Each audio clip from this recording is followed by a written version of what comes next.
Bonsoir à toutes et à tous, bienvenue dans cette édition, les titres de Guinée Info. Le président du comité stratégique de Simandou 2040 vient de présider la cérémonie de présentation des résultats des travaux des diagnostics sectoriels pour l'élaboration du programme Simandou. La rencontre a mobilisé les représentants du cabinet d'audit, le conseil KPMG ainsi que la banque d'affaires Southbridge. Et puis nous irons à Tokyo, la capitale japonaise, où le ministre du plan de la coopération internationale a signé un contrat de reconstruction d'un pont à Farana. C'est un don non remboursable qui sera réalisé par l'entreprise des Nippon Construction. Enfin, nous irons également à Dalaba, considéré comme la Suisse de l'Afrique, pour admirer certains attraits de cette préfecture qui a très tôt marqué le colon.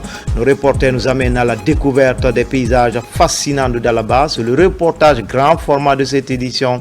Voilà pour le sommaire. Encore une fois, bonsoir à tous. Mais avant de développer ces titres, je reçois sur ce plateau le général de division Amara Kamaraï, le ministre, secrétaire général de la présidence et porte-parole de la présidence pour un décret. À vous l'antenne. Merci.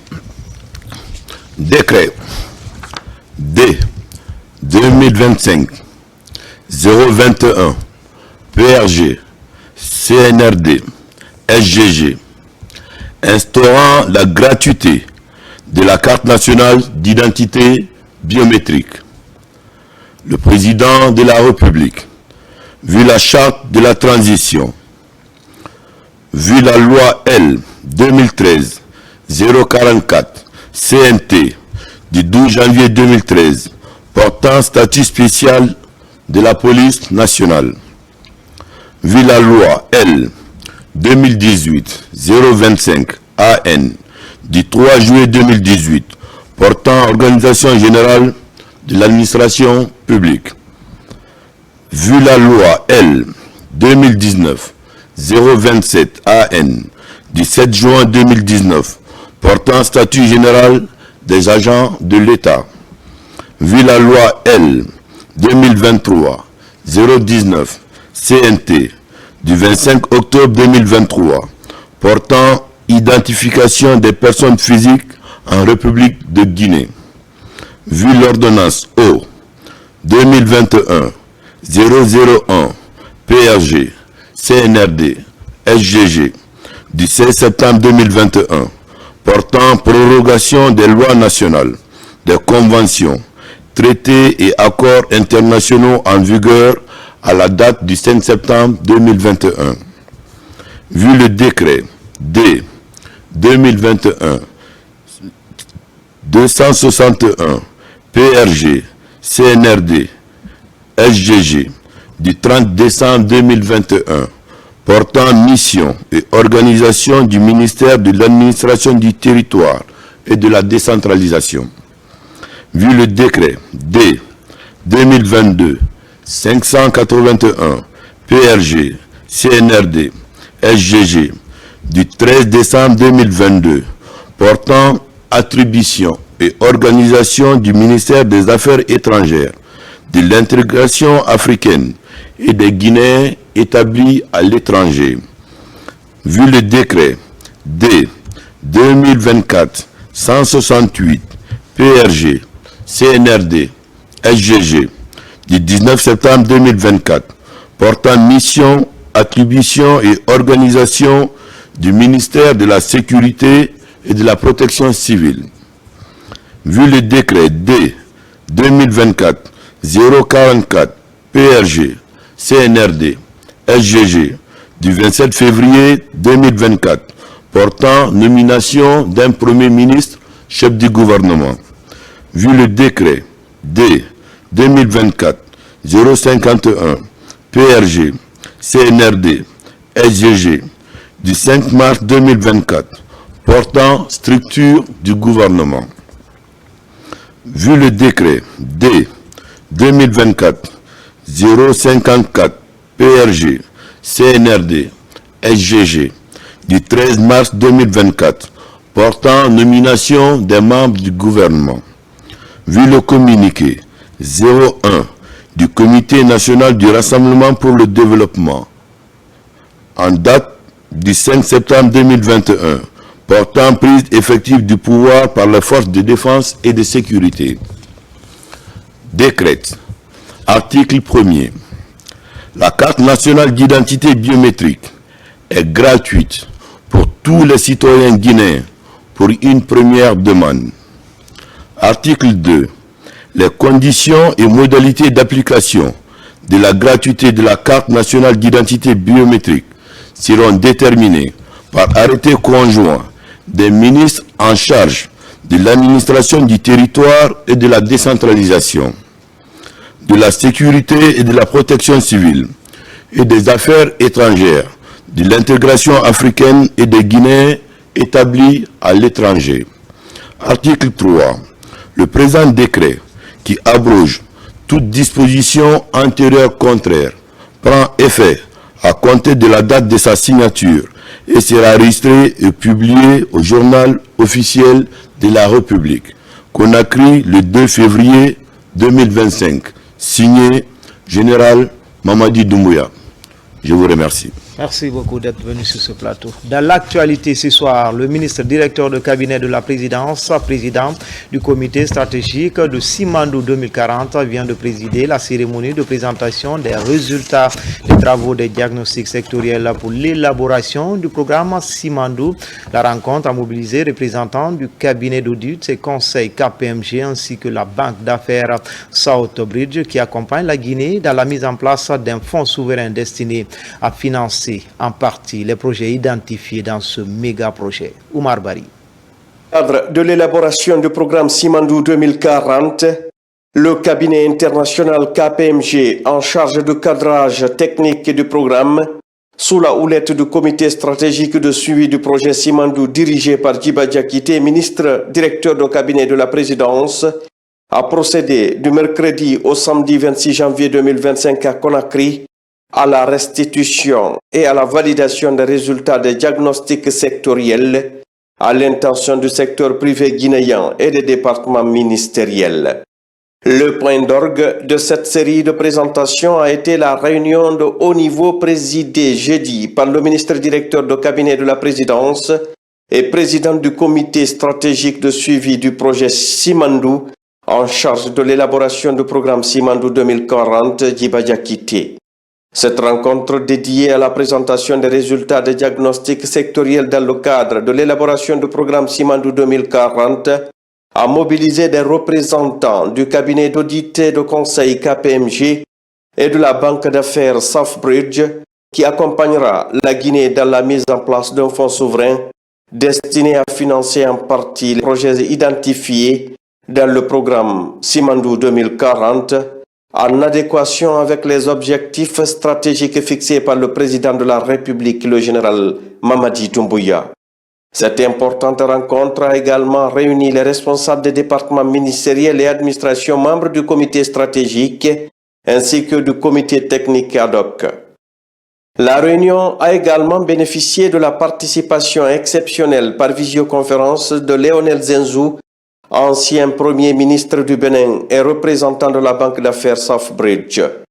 Ce dernier a présenté les avancées relatives à la mise en place d'un fonds souverain conçu pour financer les projets identifiés dans le cadre du programme Simandou 2040. Pour parvenir à délivrer un programme cohérent et structurant, moteur de croissance et de création de richesses, Lionel Zenzou soutient qu'il faut recueillir des données fiables afin d'entamer le processus de notation souveraine qui permettra de faciliter la création d'un fonds souverain et de faire passer le pays d'une économie basée sur les ressources à une économie de destination orientée vers la création de valeur ajoutée. Les différentes rencontres ont permis à KPMG de présenter son plan de collecte de données et d'élaboration du programme Simandou 2040 en modélisant les informations financières de l'État.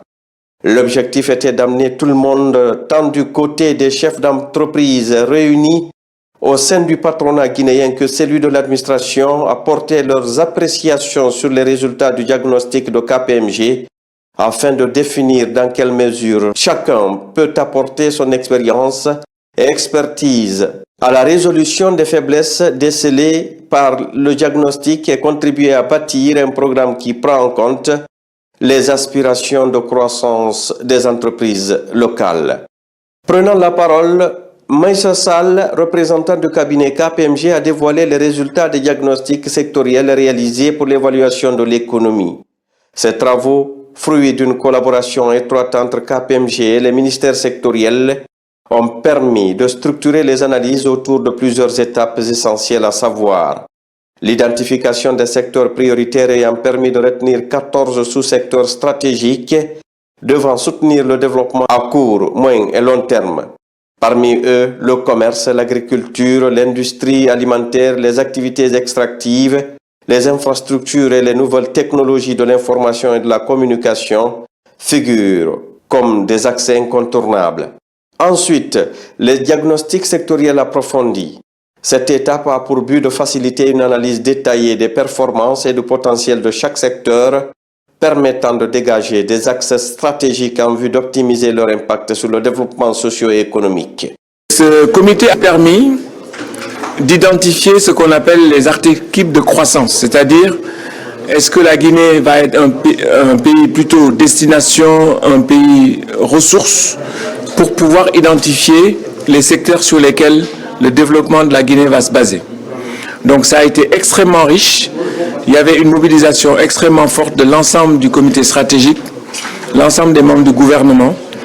Et en tout cas, nous, KPMG, on est très impressionnés de voir que les autorités sont mobilisées, les instructions qu'ils nous ont données sont très claires et ils ont aussi validé les orientations de la démarche. Au cours des débats qui ont duré près de 7 heures, le ministre directeur de cabinet de la présidence, président du comité stratégique de suivi du projet Simandou, en charge de l'élaboration du programme Simandou 2040, Djiba Diakité, a rappelé que le programme Simandou 2040 s'inscrit dans la vision du président de la République, le général Mamadi Doumbouya, qui aspire à transformer profondément la Guinée en un modèle de développement durable et d'intégration économique. L'objectif est de faire de ce programme une feuille de route exhaustive pour dynamiser les secteurs clés, réduire les disparités régionales et stimuler une croissance inclusive, a précisé le ministre Djiba Diakité, soulignant que ces diagnostics sectoriels marquent une étape décisive dans la concrétisation des ambitions nationales. Pour lui, les travaux menés sur le terrain sont cruciaux pour structurer les bases d'un développement durable car chaque action, chaque projet devra refléter l'engagement du président de la République à bâtir une Guinée prospère et équitable. Nous avons noté avec beaucoup d'attention les 4 secteurs prioritaires de ces différentes phases de votre travail qui marquent la fin de la première phase de ces travaux. Nous voulons vous remercier surtout pour le contenu et la qualité de la présentation, notamment la présentation des archétypes de développement de la Guinée et du démarrage de la phase D que vous venez de nous proposer. Pour le démarrage de la phase 2, nous, bien évidemment, validons le mixage des modèles de développement proposés sous réserve, bien évidemment, d'intégrer toutes les contributions qui ont été partagées ici et puis éventuellement ceux qui viendront au fur et à mesure de la mise en œuvre. La Guinée veut bien évidemment être le hub financier, logistique, minier, touristique et agricole. Nous avons noté avec beaucoup d'attention, en tout cas, le profil proposé pour la mise en œuvre du programme, voir la Guinée en tant qu'une économie des ressources, mais également des destinations. Le temps, c'est notre ennemi, et donc il serait vraiment appréciable de continuer à accélérer la finalisation de ces prochaines étapes pour l'élaboration du programme de développement socio-économique durable et responsable Simandou 2040. Nous vous réitérons au sein du comité stratégique de Simandou notre engagement et vous pouvez en tout cas compter sur nous et surtout compter sur l'accompagnement de tous les membres du gouvernement pour l'accomplissement de vos travaux. Nous apprécions bien évidemment le niveau de mobilisation et surtout l'engagement, l'abnégation que nous voyons au quotidien et je pense que c'est le témoignage également du fait que du côté du gouvernement aussi, il y a de tels enthousiasmes parce qu'on voit des conseillers à côté de nous, des cabinets qui sont bien engagés et qui croient, parce que c'est surtout ça, à ce programme visionnaire du chef de l'État pour pouvoir contribuer à un programme de développement de la Guinée pour les 15 prochaines années, dans sa première phase, bien évidemment. Nous pensons également, encore une fois, que ce programme doit pouvoir intégrer une vision de pouvoir mettre en place un fonds souverain, mais également un préalable qui serait de pouvoir faire la notation de la dette souveraine de la Guinée et puis finaliser l'implémentation proprement dite du programme Simandou 2040. La conviction du chef de l'État, encore une fois, c'est qu'il n'y a pas de développement sans éducation. L'éducation qui intègre notre culture au centre. Nous avons vraiment envie de ressortir cette volonté exprimée du chef de l'État de mettre l'éducation et faire la promotion de l'excellence à travers les écoles d'excellence pour pouvoir accélérer le développement structurel de l'économie guinéenne. La présentation des résultats des diagnostics sectoriels ouvre la voie à l'élaboration des plans d'action détaillés pour chaque secteur prioritaire. Les analyses partagées avec les ministères concernés serviront de guide pour identifier les investissements prioritaires, mobiliser les financements nécessaires et mesurer les progrès réalisés. Nous venons de finir la première phase de cette élaboration. Nous rentrons la semaine prochaine la deuxième phase. La deuxième phase, ça veut dire quoi? Il faut vraiment identifier les secteurs de croissance qui vont tirer. Ça ne veut pas dire que les 14 secteurs que nous avons choisis, les autres secteurs ne sont pas concernés. Non. Aujourd'hui, la Guinée peut utiliser le volet ressources pour capitaliser sur la raffinerie, pour les logistiques, pour les mines, pour l'éducation, le capital humain. Ils ont fait une ébauche d'un plan. Disons d'un programme du programme Simandou 2040 qui va structurer la vie de notre nation pendant les 15 prochaines années. Je pense que c'est le début d'un exercice qui est quand même intéressant, qui est participatif. L'ensemble des structures d'administration impliquées ont pu apporter leur contribution, le secteur privé, il faut le souligner, mais également les autres acteurs, que ce soit les étudiants ou les différents corps de métier dans le pays, les provinces, disons les régions, toutes ces cibles de population vont apporter leur contribution sur qu'est-ce que chacune d'elles attend, quelle est leur vision de ce pays pour les 15 prochaines années. On voit déjà une préparation d'un programme porteur. Les présentations et les perspectives présentées nous permettent vraiment d'être rassurés que quelque chose de bien est en train d'être produit. Nous félicitons les acteurs déjà du comité stratégique Simandou qui ont été accompagnés par les différents cabinets de renommée internationale pour pouvoir parvenir à ce beau programme qu'on aura la chance de partager à tous nos concitoyens. Nous avons assisté à la présentation des résultats de diagnostic des 14 secteurs prioritaires, dont le secteur de l'habitat, de l'aménagement du territoire et de l'urbanisme. C'est un secteur où d'abord il y a un déficit en termes de données et pour pouvoir adresser suffisamment la question, mais également il est ressorti clairement que à l'issue de l'élaboration de ce programme de développement socio-économique durable, aujourd'hui notre pays est à moins de 40% du taux d'urbanisation, ce qui permettra d'être assez rehaussé et permettre désormais aux citoyens de pouvoir se loger, mais permettre également aux ménages à faible revenu de pouvoir disposer de logements. Nous sortons très satisfaits de cette rencontre au cours de laquelle le cabinet a présenté la méthodologie par laquelle ils sont en train de concevoir le programme avec nous, mais également les résultats du diagnostic réalisé qui a conduit à l'identification des sous-secteurs prioritaires, notamment les 14 secteurs prioritaires. Ce qui est intéressant dedans, c'est les critères de sélection, de priorisation qui sont très rationnels, très structurés, avec toute une modélisation scientifiquement bien conçue qui rassure quant à la solidité, n'est-ce pas, et l'efficacité de la pertinence du programme qu'on est en train de concevoir, qui rime sur les grandes orientations stratégiques du chef de l'État, notamment la création d'un programme qui construit le véritable pont vers la prospérité des Guinéens.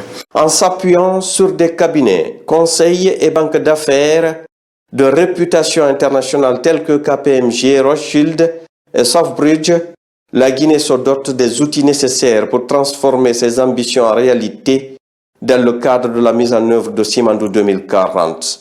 Un programme qui se dessine ainsi comme une véritable boussole pour guider la Guinée pour un développement durable et responsable pour les 15 prochaines années. Grâce à l'engagement de ses firmes sous la direction du comité stratégique, la Guinée est en bonne voie pour réaliser un programme qui pourrait changer le visage du pays pour les décennies à venir. Notre pays, sous le leadership du président de la République, son Excellence le général Mamadi Doumbouya, va construire un avenir où ses ressources naturelles ne seront pas seulement un atout économique, mais plutôt un catalyseur pour un développement durable, responsable et inclusif.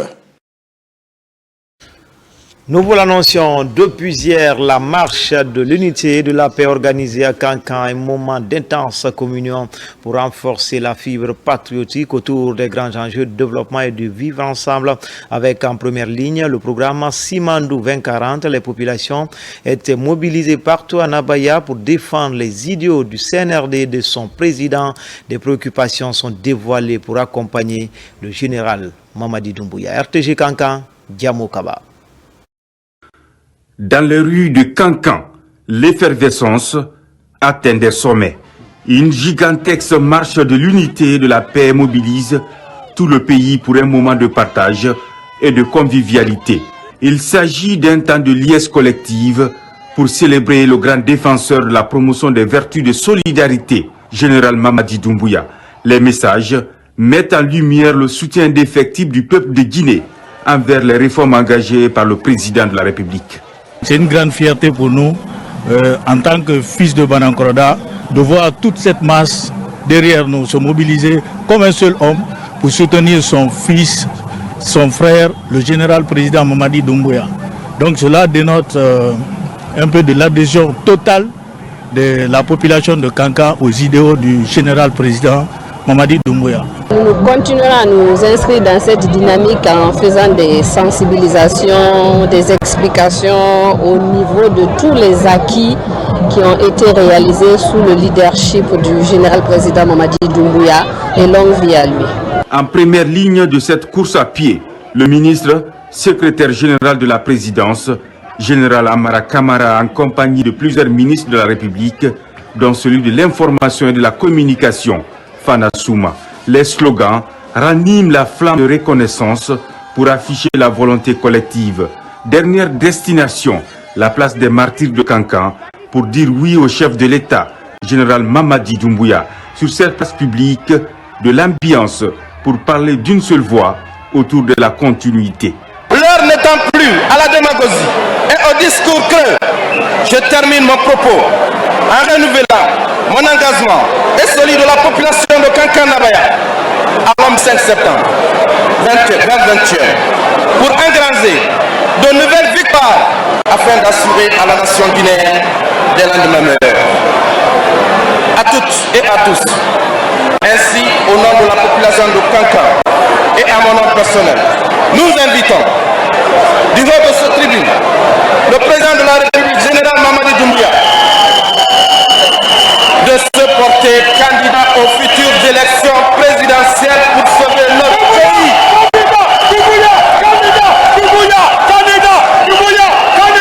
Je veux adresser un remerciement particulier à notre maman, celle que nous appelons affectueusement la maman nationale, de recevoir toutes ces filles et fils dans le Nabaya que nous aimons.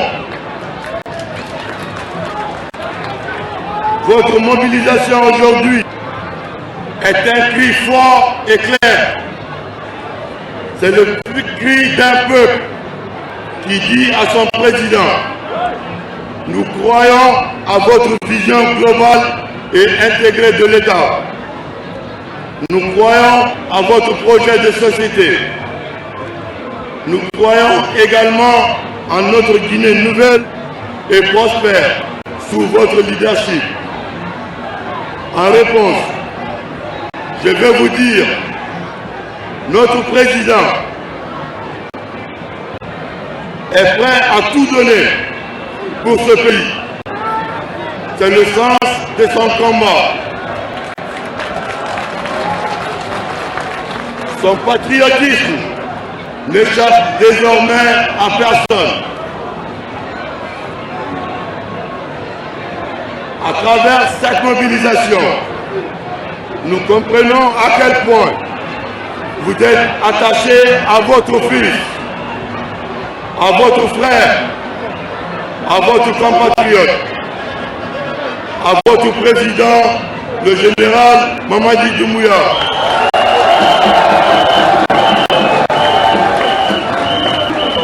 Chers compatriotes, mes frères et sœurs de la Haute-Guinée,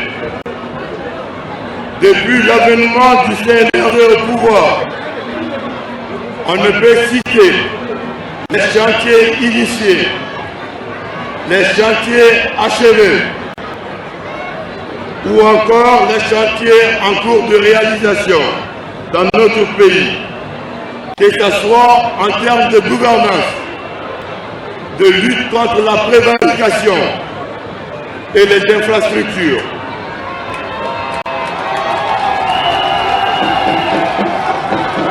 Le président Doumbouya a décidé d'orienter son engagement et ses actions vers l'édification de notre pays en mettant l'accent sur les résultats concrets. En ce sens, permettez-moi de faire un point et citer quelques travaux en cours rien qu'à Kankan. Il y a le projet de réhabilitation de l'aéroport, la construction et le bitumage de la route nationale RN7 Conakry, plutôt Kankan, Mandana, fleuve Sankarani.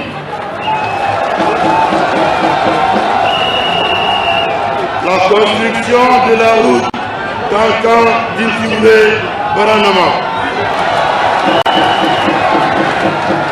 La construction et le bitumage de l'autoroute de 12,07 km en 2 fois 2 voies. Les travaux de construction et de bitumage de 10 km de voirie urbaine. Les travaux de construction du pont de Farandou. La construction du centre de Djali. L'extension et la rénovation des centres de santé améliorés de Djansoumana et Sabadou. La construction du centre multiculturel de Kankan. La construction du centre régional d'apprentissage des métiers pour personnes handicapées. La construction des directions régionales du plan et de la douane. Les travaux dans le cadre du projet de l'interconnexion Mali-Guinée, etc., etc. Laissez-moi vous dire, ces projets ne sont pas le fruit du hasard. Ils sont le résultat direct de la vision réformatrice du président de la République. Nous pouvons dire avec fierté que la refondation est en marche grâce à la détermination de notre président. Mais il faut aussi reconnaître qu'il reste encore beaucoup à faire au regard de l'héritage catastrophique que nous ont laissé les vendeurs de rêves et d'illusions. Sous le leadership du président Mamadi Doumbouya, Nous devons continuer à bâtir les bases solides de notre Guinée de demain, celle qui permettra à chacun de se sentir fier, de se sentir protégé, où les ressources du pays profiteront à tous ses enfants. Sous le leadership du président Mamadi Doumbouya, nous continuerons à bâtir ensemble et de renforcer les secteurs vitaux pour le bien-être de tous. Voilà le seul projet qui tient à cœur notre vaillant président. Massivement mobilisés, les populations venues de partout à travers le pays réaffirment le soutien de leur organisation au général Mamadi Doumbouya et leur adhésion à la dynamique du changement soutenue par des actions concrètes en matière de gouvernance. L'INOG est 100% derrière le président Mamadi Doumbouya. Depuis à son arrivée à cette tête de ce pays, il a toujours œuvré à supporter l'INOG dans ses travaux et nous le supportons à 100%. Les cadres de la région administrative de Kankan, sous la coordination de M. le gouverneur, soutiennent le président de la République, le général Mamadi Doumbouya, non seulement pour les travaux qu'il a engagés dans toutes les préfectures de la Guinée, mais aussi pour le fait qu'il est en train de lutter contre le vol, le détournement et la corruption dans notre pays. C'est très important. Nous lançons un appel solennel au CNRD, aux membres du gouvernement, au général Mamadi Doumbouya, que le peuple a décidé que c'est lui qui soit le candidat de la République de Guinée. Et il ne peut pas s'en passer de cela. Parce que le principe de la démocratie, c'est la volonté du peuple. Et si le peuple aujourd'hui décide que c'est Mamadi Doumbouya qui doit être le candidat potentiel pour l'émergence de la Guinée, pour le développement de la Guinée, il ne peut s'en passer de cela. Et donc nous, jeunes, aujourd'hui, à Kankan, nous avons pu mobiliser plus de 10 000 personnes à la place des martyrs pour réitérer notre engagement, notre ferme conviction de le soutenir, de soutenir son projet, de soutenir son gouvernement. Et ce sont les raisons pour lesquelles nous sommes là. Le programme Simandou 2040 s'invite au rendez-vous pour expliquer les grands enjeux de cette opportunité phare, très chère au président de la République, général Mamadi Doumbouya. Général Amara Kamara honore ici les engagements de la transition. Simandou 2040, un pont vers la prospérité du pays, une locomotive de l'émergence qui ne compte laisser aucun Guinéen. Je ne peux m'empêcher de rappeler une autre vérité. La Guinée a trop souffert des divisions. La Haute-Guinée a particulièrement souffert de la politique politicienne. Il y a eu trop de mensonges, trop d'instrumentalisation. À la limite, on pourrait dire de l'endoctrinement ou de la démagogie. Il y a eu trop de larmes pour rien. Il y a eu trop de destruction de biens matériels pour rien aussi. Les années et les années de combat et d'accompagnement politique ne vous ont donné que la honte, le désarroi et la déception. Vos sacrifices n'ont pas été récompensés. Ce que je dis ici est une vérité. Ce sont des faits. C'est vérifiable parce que vous êtes aussi des témoins.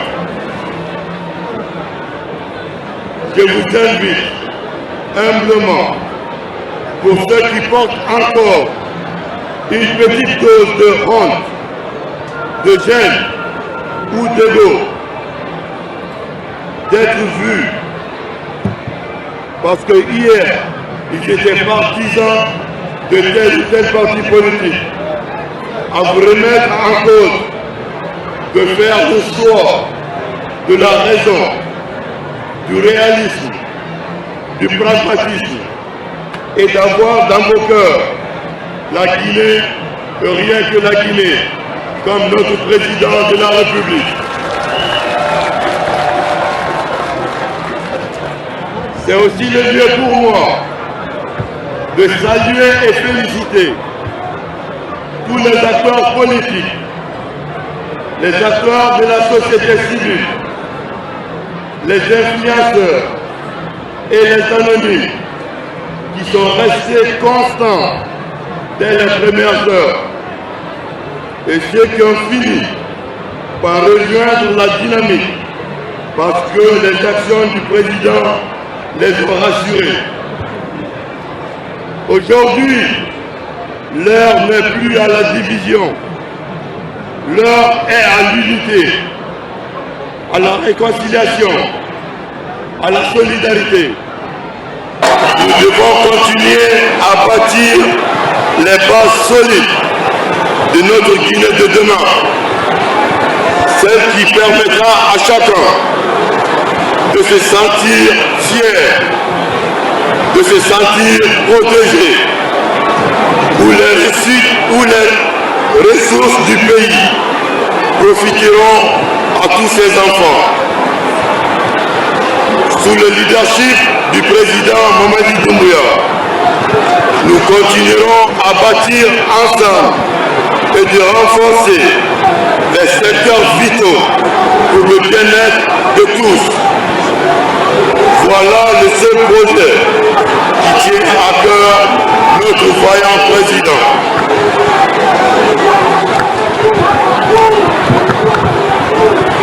La matérialisation de cette vision est possible parce qu'aujourd'hui, comme jamais ça n'a été le cas, la volonté politique est là. Il y a un chef, une vision et un programme. Cela dit, je ne peux m'empêcher de rappeler une autre vérité. La Guinée a trop souffert des divisions. La Haute-Guinée a particulièrement souffert de la politique politicienne. Il y a eu trop de mensonges, trop d'instrumentalisation. À la limite, on pourrait dire de l'endoctrinement ou de la démagogie. Il y a eu trop de larmes pour rien.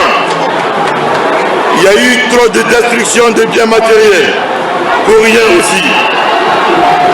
Les années et les années de combat et d'accompagnement politique ne vous ont donné que la honte, le désarroi et la déception. Vos sacrifices n'ont pas été récompensés. Ce que je dis ici est une vérité. Ce sont des faits. C'est vérifiable parce que vous êtes aussi des témoins. Je vous invite humblement, pour ceux qui portent encore une petite dose de honte, de gêne ou d'ego, d'être vus. Parce que hier, ils étaient partisans de tel ou tel parti politique, à vous remettre en cause, de faire le choix de la raison, du réalisme, du pragmatisme, et d'avoir dans vos cœurs la Guinée, rien que la Guinée, comme notre président de la République. C'est aussi le lieu pour moi de saluer et féliciter tous les acteurs politiques, les acteurs de la société civile, les influenceurs et les anonymes qui sont restés constants dès les premières heures et ceux qui ont fini par rejoindre la dynamique parce que les actions du président les ont rassurés. L'heure est au rassemblement de toutes les Guinéennes et de tous les Guinéens. Il est temps d'unir nos forces pour réussir ensemble. Comme l'a dit le président de la République, lors de son adresse à la nation le 31 décembre 2024. La division n'arrange que celui qui divise. Notre pays est si beau, si riche et si particulier. Cela voudrait dire que les convoitises ne cesseront jamais. Mais ensemble, grâce à la vision réformatrice de notre président, dans le cadre du programme Simandou 2040, la prospérité est à nos portes. Dans cette politique de transformation, aucune contribution n'est assez. Aucun rassemblement pour l'intérêt du pays n'est également de trop. Le changement qui est en marche est le fruit de notre bénédiction collective. Notre pays n'a jamais été aussi bien géré. Notre pays n'a jamais été aussi bien respecté dans le monde. Et nous sommes fiers de ce qui a été accompli ensemble. Dans la perspective des échéances électorales à venir, l'aura de notre champion, le président Mamadi Doumbouya, son aura fait si heureusement peur à certains.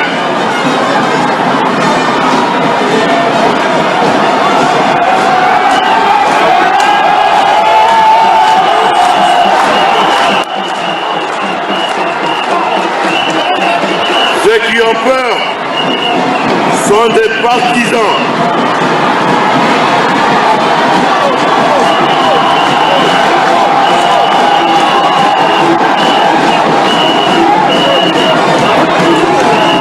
Ceux qui ont peur sont les partisans ou les acteurs de l'état de déliquescence dans lequel notre pays était plongé.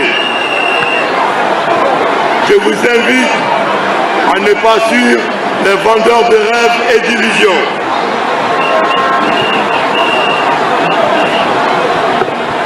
Ils sont pour certains en perte de vitesse et pour d'autres en perte de repère.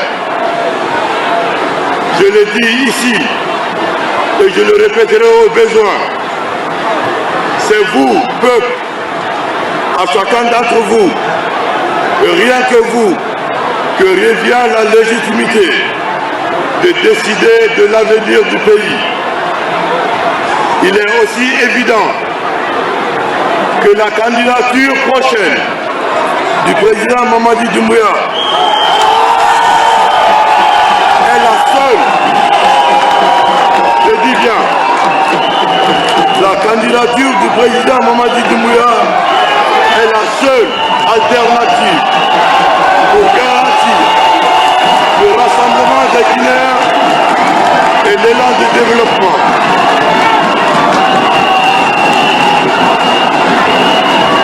Si votre soin, écoutez, la candidature du président Mamadi Doumbouya est la seule alternative pour garantir le rassemblement et l'élan de développement amorcé. Si votre souhait est la candidature du président Doumbouya, vous êtes la seule souveraine. Le président Doumbouya vous écoutera. Encore une fois, merci à vous tous pour votre soutien, pour votre engagement et pour votre amour pour la Guinée et pour votre fils. Restons mobilisés. Merci et félicitations aux organisateurs. Ensemble, rien n'est impossible. Tous ensemble, pour la paix et l'unité. Vive le président Mamadi Doumbouya. Vive Kankan. Que Dieu bénisse la Guinée et les Guinéens. Je vous remercie. Les artistes sont également là pour prôner la paix. Le chef de l'État est applaudi pour ces réformes courageuses qui touchent tous les secteurs d'activité. Les têtes d'affiche de la musique guinéenne encouragent l'élan de développement pour renforcer l'unité nationale. Un appel pour susciter davantage le sentiment patriotique. Dans l'actualité également, en dehors du continent, à Tokyo, la capitale japonaise, le ministre du Plan et de la Coopération internationale a signé un contrat de reconstruction d'un pont à Farana. C'est un don non remboursable qui sera réalisé par l'entreprise de Nippon Construction, un projet qui vient témoigner encore une fois de l'excellence des relations entre Conakry et Tokyo. Tabansila, envoyé spécial. Sur la nationale numéro 2, le pont métallique de Farana. Vieux de plus de 50 ans, c'est une infrastructure qui changera bientôt d'image. Ici, à l'ambassade de la Guinée à Tokyo, le ministre du Plan, de la Coopération internationale et l'entreprise Dai Nippon Construction signent le contrat de rétablissement pour un coût global de plus de 17 millions de dollars. Ce projet d'infrastructure va s'ajouter aux grands projets infrastructurels qui sont en cours actuellement en République de Guinée. C'est un grand jour pour la Guinée parce que ça rentre en droite ligne avec la vision du chef de l'État, le Simandou 2040. Pilier numéro 3 qui est l'infrastructure, ce point est extrêmement important parce que ça va lier d'abord les 3 régions naturelles à la région forestière d'une part et d'autre part va lier la Guinée à la Côte d'Ivoire. Cette fois-ci, nos ingénieurs, nos techniciens ont discuté avec eux pour que le contenu de l'autocar soit vraiment augmenté. Son Excellence le général Mamadi Doumbouya, qui depuis son arrivée à la tête de l'État ne fait qu'exécuter et réaliser des grandes infrastructures qui ont des impacts sur la population guinéenne. Je voudrais vraiment, en son nom, remercier aussi nos partenaires japonais. Initiative présidentielle très promoteuse, la reconstruction de ce pont devra améliorer les échanges commerciaux, stimuler l'économie locale et sous-régionale sous la supervision de la JICA, Agence de coopération japonaise. Aujourd'hui, ça montre à suffisance que ce projet va au-delà d'une simple infrastructure, mais aussi l'admiration que les hautes autorités japonaises ont à l'égard de la République de Guinée, où nous sommes confiants de ce qu'ils vont faire pour la Guinée. À ce qui nous concerne, nous, la Guinée, nous devons aussi serrer la ceinture pour essayer de faire tout ce qui est dans le contrat que la Guinée doit faire. La réalisation du pont unique de Farana permettra de renforcer la coopération guinéo-japonaise dans la construction des infrastructures de qualité. Le pont Kaka, le pont sur la Sumba, le port de pêche artisanale de Boulibine et de Kaporo et bientôt de Bessia sont autant de réalisations qui viennent combler ce portefeuille de relations bilatérales. Et puis, cérémonie de lecture du Saint-Coran, tout d'abord au centre islamique de Donka. Les responsables religieux des 13 communes de Conakry et les membres des agences de voyage ont répondu à l'appel, à l'invitation. Au cours de la rencontre, les chefs religieux ont échangé sur les innovations dans l'organisation du Hajj 2025, mais aussi de l'engagement du chef de l'État à assister les pèlerins dans l'accomplissement de ce 3e pilier de l'islam. On fait le point tout de suite avec Nabila Moussa Kamara et la Soriba Bangoura. Au centre islamique de Donka, une cérémonie de lecture du Saint-Coran a réuni les chefs religieux des 13 communes de Conakry, responsables du secrétariat des affaires religieuses, représentants des agences de voyage privées et plusieurs cadres de l'administration publique. En toile de fond, communiqué sur l'implication particulière du chef de l'État et les avancées majeures enregistrées par le secrétariat général des affaires religieuses dans l'organisation du Hajj 2025. Nous sommes un partenaire privilégié dans le cadre de l'organisation du Hajj et nous aussi, nous avons mis tout en œuvre pour respecter les règles qui nous ont été données pour faire valoir le principe édicté par le SGAR et par le gouvernement. Je vous remercie vraiment très infiniment pour avoir initié cette lecture du Saint-Coran comme la rentrée dans ces activités culturelles, islamiques, religieuses. La réussite du pèlerinage, une préoccupation du secrétariat général des affaires religieuses. Elhadji Karmo Diawara a invité les pèlerins à suivre les instructions des autorités politiques et religieuses. Pendant ces 3 ans de CNRD, le pèlerinage est amélioré en République de Guinée. Avant 3 ans, la Guinée n'était pas auprès des 2 saintes mosquées. Les Guinéens prenaient les taxis pour venir prier à la Kaaba. Il faut acclamer ça pour le général. C'est grâce de son attachement pour le bien-être des pèlerins. Il est de nos obligations de communiquer ça au peuple de Guinée. Pour mieux représenter la Guinée dans les lieux saints de l'islam et accomplir fidèlement le Hajj, les chefs religieux recommandent aux pèlerins le respect des principes et la bonne pratique de cet autre pilier de l'islam. Wajifa 2025 à la grande mosquée de Dinguiraye, la Cité Sainte.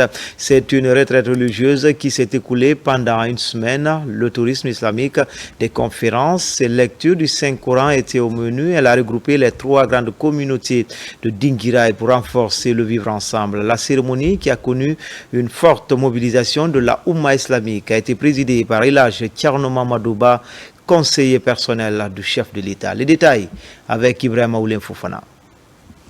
Le conseiller personnel du chef de l'État, Elhadji Thierno Mamadou Ba, TMB, au cœur de cette retrouvaille religieuse, Wazifa 2025, avec pour thème la spiritualité islamique comme voie vers l'atteinte de la paix intérieure, de la quiétude sociale et du développement économique. Devant cette initiative lancée depuis le 25 janvier, l'association Doudal Bama. Doudal, ça veut dire que c'est le lieu où tous les enfants se retrouvent pour apprendre à lire l'école coranique avec les planchettes à haute voix, que ce soit le matin, que ce soit le soir et bientôt la nuit. Donc c'est l'ensemble de ces élèves-là qui se sont réunis, qui ont dit qu'ils vont essayer de remonter encore ces systèmes d'antan qu'on appelle les Doudal. En fait, Wajifa, c'est en sorte une façon d'implorer la grâce de Dieu. C'est une wirdu. C'est ici, à la grande mosquée de Dinguiraye, où les 7 jours d'activités religieuses se bouclent devant des leaders religieux et des invités de marque comme le conseiller personnel du président, Elhadji Thierno Mamadou Ba, TMB. Des concours de cantiques islamiques et des lectures plurielles du livre saint ont mis point final à ce rendez-vous placé sous la haute autorité des 3 grandes communautés, notamment Toro, Yirla et Djena. On a fait une semaine dans les sous-préfectures, on a sillonné toutes les sous-préfectures de Dinguiraye. Et vraiment, ce qu'on a trouvé sur le terrain, vraiment, ça réconforte. Les bénédictions qui se font, vraiment, c'est pour l'entente et pour la paix sociale, parce que le Tidjania, vraiment, c'est la paix. Cette retrouvaille de spiritualité islamique lancée depuis 7 jours a touché toutes les sous-préfectures de Dinguiraye. Ce fut un cadre de promotion du vivre ensemble et des prières et bénédictions en faveur du chef de l'État, le général d'armée Mamadi Doumbouya, et pour toute la Guinée. Enfin, tourisme, destination d'Alaba, considérée comme la Suisse de l'Afrique. La cité a abrité récemment le lancement de la saison touristique 2024-2025. 3 mois après cet événement, on y retourne pour admirer certains attraits de cette préfecture qui a très tôt marqué le colonne. Reporter Ousmane Ba et Mamadou Djoumaba nous amènent à la découverte des paysages fascinants de Dalaba. C'est le reportage grand format de cette édition, images et témoignages. De par sa nature exubérante, avec un paysage fascinant qui offre un beau temps, un climat doux et une humidité spécifique, Dalaba se révèle comme une perle dans le massif du Fouta Djallon. Très tôt attirés par cette beauté, les colons qualifient Dalaba de la Suisse africaine de Guinée. Ils s'y installent et expérimentent la plantation des arbres exotiques tels que le pin, à l'image de ce jardin appelé Jardin Chevalier du nom d'Auguste Chevalier, un botaniste français qui a expérimenté cette essence en 1908. Parti en France, il revient en 1918 et constate la réussite des échantillons. Telle est la genèse de ce jardin. La forêt a été appelée forêt des pins, c'est parce que c'est ici qu'il a essayé de la première plantation des pins. Ça ne se trouvait nulle part en Guinée. Mais c'est après que ça a réussi, en 1918, après la Première Guerre mondiale, il est revenu. Il a trouvé que les pins ont donné, ça a poussé. Et depuis lors, il a essayé de mettre dans les autres endroits de la ville d'Alaba, même à Pita.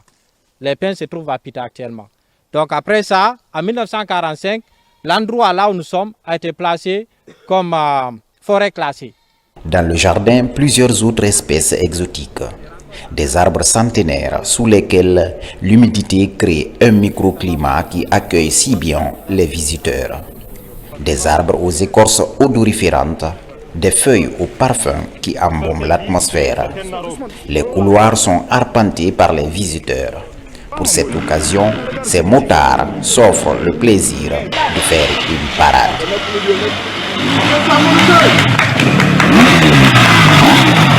Il a essayé les pins, les eucalyptus, l'érable, les bambous, les caféiers, le cannelier. Il a trouvé que tout ça la marche. Il a fait cette exécution un peu partout à Dalaba. Il est parti vers Ifak là-bas, il l'a essayé. Les pins et les canneliers sont là-bas encore. Dalaba, ce sont aussi les sites historiques. Ici, c'est Fugumba, la capitale religieuse du Fouta théocratique, qui faisait aussi office de parlement. C'est l'endroit où l'on intronisait les almamis de 9 provinces appelées Diwe. Cette première case était la salle d'attente. Cette autre plus grande était la salle de couronnement. Des sanctuaires qui ont résisté à l'usure du temps avec ses intempéries pendant des siècles grâce aux entretiens assurés par les gardiens des temples. Il y a eu 14 almamis. Parmi les 14 almamis, le couronnement se faisait ici, chez nous ici. Et parmi les 14 almamis, parce que c'était un modèle d'organisation sociale en avance sur son époque, il y avait l'alternance. Le premier almami, Karamoko Alpha, le deuxième almami, Suri Maudo. Donc c'est ce qui a fait qu'il y a eu l'alternance entre les Souria et les Alfaya. Et parmi les 14, il y a eu 7 et 7 de chaque côté. Et actuellement, la case que nous avons ici a été présentée comme un site pour le patrimoine mondial. Et nous remercions très sincèrement le ministère de la Culture, le gouvernement guinéen qui a fait en sorte que la case de couronnement de Fugumba soit parmi les 5 sites témoins présentés à l'UNESCO. C'est une famille qui entretient cette case et le sol n'a pas changé, les murs n'ont pas changé. C'est la toiture qui est le teinté qu'on renouvelle chaque 15 ans s'il n'y a pas de termites. Donc il faut remercier tout le monde que c'est un patrimoine maintenant. Et nous sommes heureux qu'on mette ce patrimoine aujourd'hui en lumière. Le couronnement aussi, c'est les turbans des 9 duvets qui représentent les provinces. On commence par le turban de Fugumba, on termine. Mais l'Almami reste pendant 9 jours ici. Et chaque matin, on enlève un turban. Quand ça reste le turban de Fugumba, on fait une délégation qui l'accompagne jusqu'à Timbo, parce que c'est là-bas qui est la capitale administrative. Dans la même contrée, ce site emblématique du tourisme guinéen, c'est la chute des Ditine. Une marche de 20 minutes en traversant des précipices et des monticules arides donne accès au site. Sur place, l'on découvre une merveille naturelle. Une chute de près de 80 mètres, laissant échapper une brise qui chatouille la peau comme signe de bienvenue et de réconfort après un long parcours. Alors nous sommes bien ici pour admirer cette belle nature au beau ciel, que la nature sature de ses rayons qui se prosternent devant la profondeur des nuits. Et quand on dit que Dame Nature a doté la Guinée des plus beaux sites touristiques, la chute des Ditine en est une parfaite illustration. Voilà comment on se quitte au compte de cette édition d'information. Tout le plaisir a été pour moi de vous servir. L'actualité se poursuit sur le www.rtgguinée.info. À demain, 13h, pour d'autres actualités sur la Guinée, notre paradis, terre de richesse et d'innovation. Inch'Allah.